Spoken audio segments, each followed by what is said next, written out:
والد کے ساتھ فجر کی نماز پڑھی اور پھر اسکول کے لیے روانہ ہوا۔ اسکول میں اس کے دوست دھوپ میں کھیل رہے تھے۔ آؤ کھیلے موئز، انہوں نے بلایا، لیکن تھوڑی دیر دوڑنے کے بعد اسے تھکاوٹ اور پیاس محسوس ہوئی۔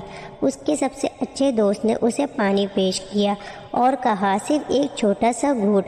موئز نے ہچکچاتے ہوئے کہا کیا ایک گھونٹ سے فرق نہیں پڑے گا؟ پھر اسے یاد آیا کہ اس کے والد نے کیا کہا تھا، روزہ خود پر قابو رکھنے کا نام ہے۔ اس نے مسکرا کر سر ہلایا اور کہا زید نہیں، میں روزے سے ہوں۔ اسکول سے واپس آ کر موئز نے ظہر کی نماز ادا کی۔ دوپہر تک موئز کے پیٹ کی آوازیں بلند ہوئی۔ مجھے نہیں لگتا کہ میں یہ پورا کر سکتا ہوں، اس نے آہ بھری۔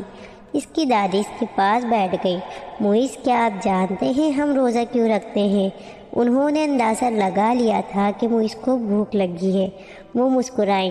ہم روزہ رکھتے ہیں اس کی قدر کرنے کے لیے جو اللہ نے ہمیں دیا ہے اور ضرورت مندوں کی مدد کرنے کے لیے۔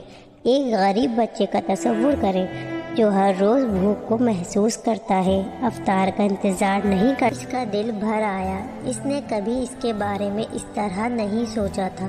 میں مدد کرنا چاہتا ہوں، اس نے کہا۔ اس کی دادی نے اسے کھانے کا ایک چھوٹا سا بیگ دیا۔